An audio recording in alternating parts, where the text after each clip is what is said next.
Hello வணக்கம். நான் கோவையிலிருந்து கேசவமூர்த்தி பேசுகிறேன். நான் ஒரு மனிதவள மேம்பாடு ஆலோசகர் மற்றும் ஒரு கல்வி ஆலோசகர். இப்போ டிசம்பர் 27 என்டிஎஸ்சி எக்ஸாம் வருது. அதுக்கு உண்டான பசங்கள்லாம் படிச்சுட்டு இருக்காங்க. அதனுடைய நிறைய வீடியோக்களை சப்ஜெக்டை நாங்கள் அப்லோட் பண்ணியிருக்கோம் எங்கள் யூடியூப்பில். அது தொடர்ச்சியாக இந்த வீடியோவில் இந்த ஃபிசிக்ஸ் ஃபார்முலா பற்றி நம்ம பார்ப்போம். ஃபிசிக்ஸ் ஃபார்முலாவில் முதல் சாப்டர் யூனிட்ஸ் அண்ட் மெஷர்மெண்ட்ஸ், அதில் ஃபார்முலா பற்றி பார்ப்போம். அதில் force is equal to mass into acceleration. Unit kilogram metre per second square or Newton. Then pressure is equal to force divided by area, that is Newton per meter square or Pascal. Energy is equal to force into distance, that is Newton meter or Joule. Surface tension is equal to force divided by length, that is Newton per meter. The smaller units, smaller values measured பண்ணும்போது we use micron. 1 micron is equal to 10 power minus 6 meter. 1 nanometer is equal to 10 power minus 9 meters. 1 angstrom is equal to 10 power minus 10 meters. 1 Fermi is equal to 10 power minus 15 meters. Then larger distance measure பண்ணும்போது we go for astronomical unit, that is 1.496 into 10 power 11 meters. Then light year is equal to 9.46 into 10 power 15 meters.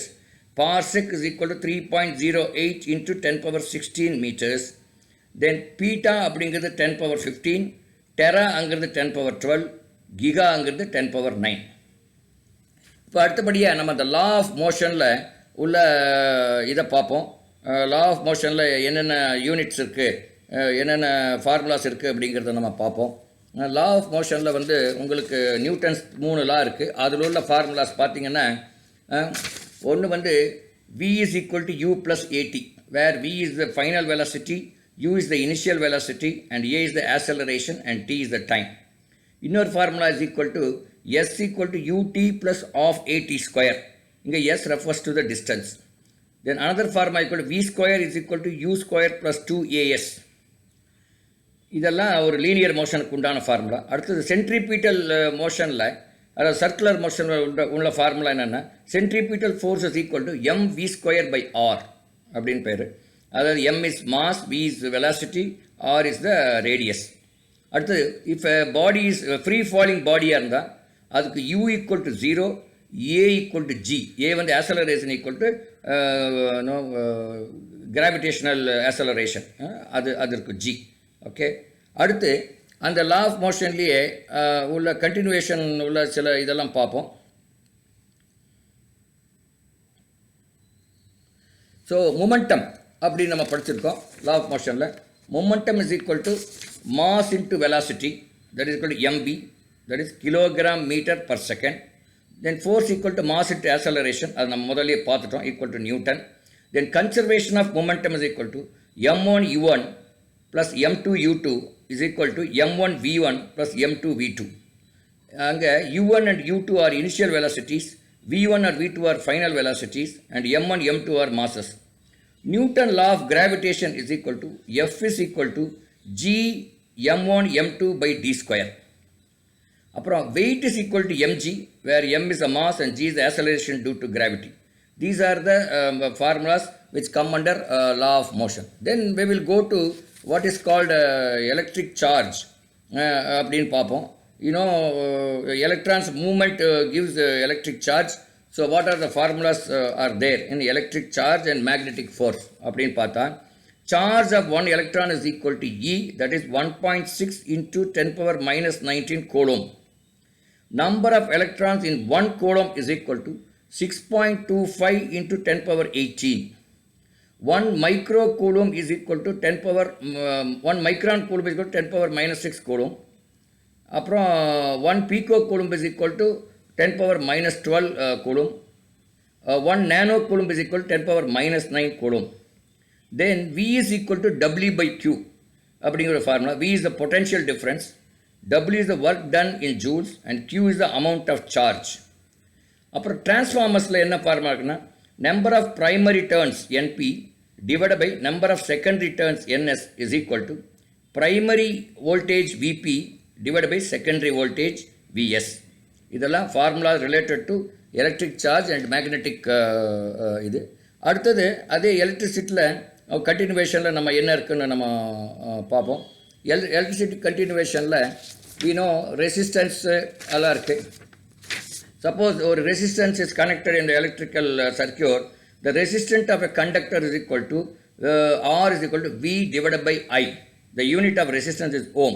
V refers to the voltage and I refers to the current. Resistance in series, RS, resultant resistance is equal to R1 plus R2 plus R3. இப்போ three resistance are connected in parallel அப்படின்னா then the resultant resistance 1 by Rp is equal to 1 by R1 plus 1 by R2 plus 1 by R3. அதுக்கு இன்னொரு formula வந்து Rp is equal to R1 R2 R3 divided by R1 R2 plus R2 R3 plus R3 R1. அப்புறம் joules law of heating H is equal to I square R RT. I is the current, R is the resistant, T is the time. Then 1 kilowatt hour is equal to 3.6 into 10 power 6 joules. Then one more formula, Einstein's equation equal to E equal to mc square. இதெல்லாம் the formula related to electricity. அடுத்து we will go to the formula related to light. உங்களுக்கு தெரியும் light heat sound அப்படிங்கிற ஒரு 3 chapter இருக்குது. அந்த formula related to light நம்ம பார்ப்போம். இந்த லைட்டில் velocity of light is equal to 3 into 10 power 8 meter per second. 3 into 10 power 8 meter per second. அப்புறம் கான்கேவ் மிரர் வந்து used in torches, headlights and search lights. Convex mirror அப்படிங்கிறது used in rear view mirror. அப்புறம் mirror ஃபார்முலான்னு ஒன்று இருக்குது. அது என்னென்னா 1 by V plus 1 by U is equal to 1 by F.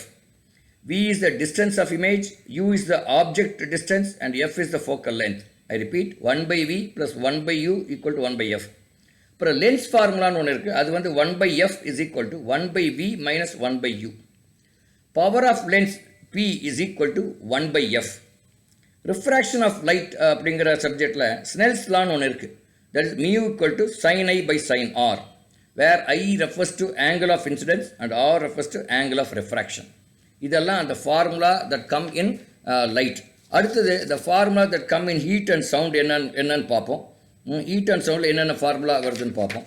இந்த formula in heat and sound பார்த்தீங்கன்னா அதாவது ஹீட்டில் Fahrenheit is equal to, you want convert from Fahrenheit to centigrade, Fahrenheit is equal to 9 by 5 into centigrade plus 32. F is equal to 9 by 5 C plus 32. F represent to Fahrenheit scale and C represent to centigrade scale. Heat capacity is equal to quantity of heat required divided by rise in temperature. அப்புறம் when it comes to sound, V is equal to speed of the sound is equal to n lambda. V refers to the speed of sound, n is the frequency and lambda is the wavelength. The audible range of sound of hearing is equal to 20 hertz to 20,000 hertz.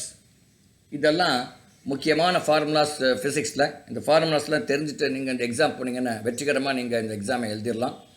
மீண்டும் இன்னொரு வீடியோவோட உங்களை சந்திக்கிறேன். நன்றி.